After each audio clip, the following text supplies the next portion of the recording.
बिस्मिल्लाहिर्रहमानिर्रहीम, अस्सलाम वालेकुम। कैसे हैं आप सब लोग? आप लोग देख रहे हैं मेरा YouTube channel SR trading club. आज का हमारा टॉपिक है गोल्ड के डेली एनालिसिस। तो चलते हैं गोल्ड के एनालिसिस करते हैं और सबसे पहले देख लेते हैं कि ऐसी कौन कौन सी फंडामेंटल इंपॉर्टेंट न्यूज़ हैं जो मार्केट को बहुत ज़्यादा वोलेटाइल कर सकती हैं।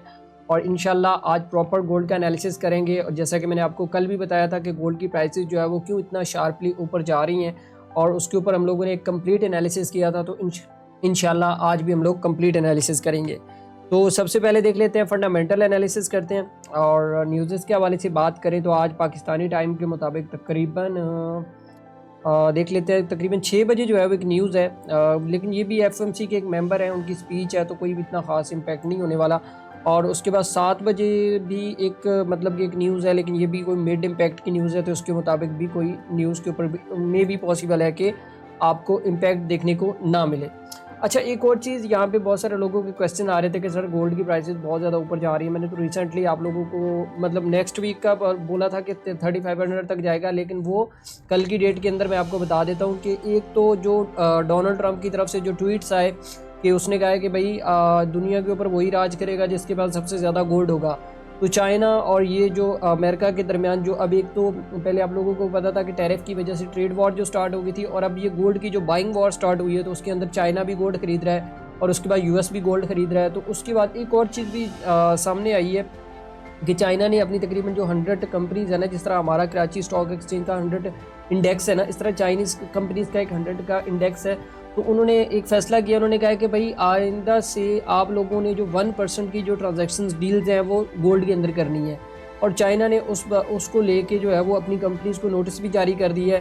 तो आप खुद अंदाज़ा लगाएं कि अगर 100 चाइनीज़ कंपनीज़ जो है वो गोल्ड के अंदर डील कर रही हैं, तो मे बी ज़ाहिर सी बात है गोल्ड की डिमांड के अंदर जो है वो आपको जो अच्छी खासी जो है वो बाइंग देखने को मिल सकती है। तब जाके कहीं मतलब गोल्ड की वो उनकी डिमांड जो है वो पूरी होगी, स्पेशली चाइनीज़ कंपनी की जिन्होंने ट्रांजेक्शन डील करनी है।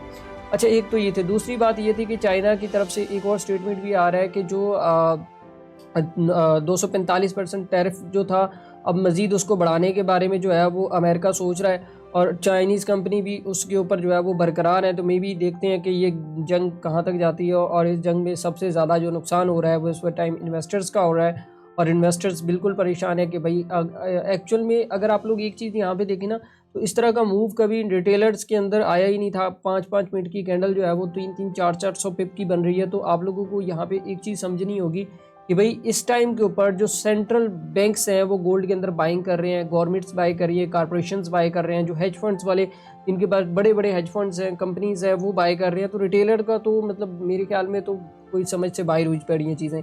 बाकी टेक्निकल एनालिसिस में लास्ट टाइम भी कल भी आप लोगों को बताया था, अभी टेक्निकल एनालिसिस करके बता देता हूँ कि आपने किस तरीके से जो है वो आज ट्रेड करना है। और सबसे इम्पोर्टेंट चीज़ होती है आपकी जो प्रेडिक्शन होती है वो कितनी एक्यूरेट है। तो मैं उसको थोड़ा सा बता देता हूँ कि भाई आपने आज किस तरीके से ट्रेड करना है।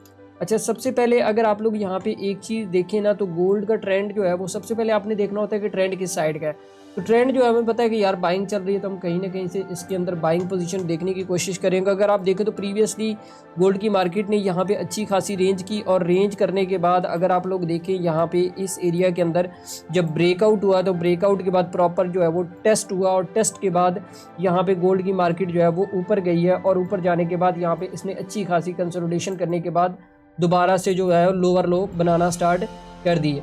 अब सबसे इंपॉर्टेंट चीज़ होती है कि बहुत सारे लोग कहते हैं कि यार ये यहाँ से सेल हो जाएगा, लेकिन एज इट इज़ ऐसा नहीं होता है। अगर गोल्ड की मार्केट ऊपर जा रही है तो उसने करेक्शन करने के लिए भी नीचे भी आना होता है, और उसके लिए मैं आपको हमेशा एक चीज़ रिकमेंड करता हूँ कि आप फेबो यूज़ किया करें। अब फेबो को यहाँ से मतलब लो टू हाई अगर प्लॉट करते हैं, तो हमें सबसे इंपॉर्टेंट जो लेवल होता है हमारे लिए वो होता है 50-61 का लेवल। और अगर हम लोग बात करें 50-61 के लेवल की, तो ये वाला लेवल है। तो अगर तो जैसे तो गोल्ड की प्राइस इस लेवल से अगर ऊपर निकल जाती है, अभी थोड़ी देर तक मे बी यूएस सेशन जब स्टार्ट होगा, तो यहाँ पे अगर आपको 38 के ऊपर जो है वो उसकी क्लोजिंग मिल जाती है, तो फिर गोल्ड का जो अगला टारगेट होगा वो तकरीबन ऑलमोस्ट आप ऐसे कह सकते हैं कि कोई 3500 के राउंड अबाउट हो सकता है। और अगर 3500 ब्रेक हुआ तो गोल्ड की प्राइसेस जो है वो दोबारा से 3600 की तरफ निकल जाएंगी। अच्छा, एक और चीज़ भी है यहाँ पे कि अगर सेलिंग हम लोगों ने देखनी है, बल्कि मैं तो ये प्रेफर करूँगा कि आप सेलिंग ना ही देखें तो बेहतर है, क्योंकि सेल है ही नहीं गोल्ड। हाँ, करेक्शन आप देख सकते हैं। करेक्शन अगर ये वाला लेवल ब्रेक होता है 34-44 का लेवल ब्रेक होता है तो फिर मे भी पॉसिबल है कि गोल्ड की मार्केट यहाँ तक आए 3400 तक। और 3400 के ऊपर बड़ा इंपॉर्टेंट लेवल है, तो यहाँ पे 3400 के लिए जिन्होंने लॉन्ग टर्म के लिए बैठना है बेशक वो 3600 के लिए भी यहाँ से बैठ सकते हैं, क्योंकि गोल्ड का मैंने लास्ट टाइम भी आपको बताया था कि जो अगला टारगेट है वो पहला टारगेट 3600 का है और दूसरा टारगेट जो है वो 3700 का है। मैंने कम्युनिटी के अंदर ऑलरेडी रिपोर्ट शेयर भी कर दी थी, और जो लोग कम्युनिटी जिन लोगों ने ज्वाइन की हुई है तो उनको पता है कि भाई किस तरीके से जो है वो गोल्ड के अंदर हम लोग वर्क करते हैं और किस तरीके से ट्रेड को बाय और सेल करते हैं। इवन मेरा यहाँ पे एक आधा JSL भी हिट हुआ, बट कोई इशू नहीं है। जहाँ पे हम लोगों ने इतना ज़्यादा मतलब कि वो प्रॉफिट बनाया, एक 50-60 पिप का SL, वो कोई मैटर नहीं करता है, ठीक है। अच्छा, एक और चीज़ भी है कि यार कोशिश किया करें, पैनिक होकर ट्रेड ना किया करें। मार्केट बहुत ज़्यादा ऊपर जाती है तो भाई आप लोग पैनिक हो जाते हो कि भाई अब घुसना ही घुसना है। देखो, कभी भी गोल्ड की मार्केट अगर हाई लगाइए ना, मतलब हाई लगाने के बाद उसका प्रॉपर वेट किया करें करेक्शन का, करेक्शन के बाद अपने लेवल्स निकालें और लेवल्स को जो है वो ट्रेड करें। इंशाल्लाह आपको कभी भी लॉस नहीं होगा। तो बाकी जिन भाइयों को समझ नहीं आता कि भाई वो गोल्ड में किस तरीके से ट्रेड करें या गोल्ड के सिग्नल्स चाहते हैं, तो वो भी वीडियो के डिस्क्रिप्शन के अंदर लिंक मौजूद है और कॉन्टैक्ट नंबर भी मौजूद है, तो वो वहाँ पर रब्ता करके जो है वो उससे टीम उनको खुद भी रीच आउट कर लेगी और ख़ुद भी मालूमात जो है वो ले सकते हैं। तो बाकी ये एक शॉर्ट सा एनालिसिस था, तो दुआओं में याद रखिएगा। मिलते हैं कल की वीडियो के अंदर। अल्लाह हाफिज़।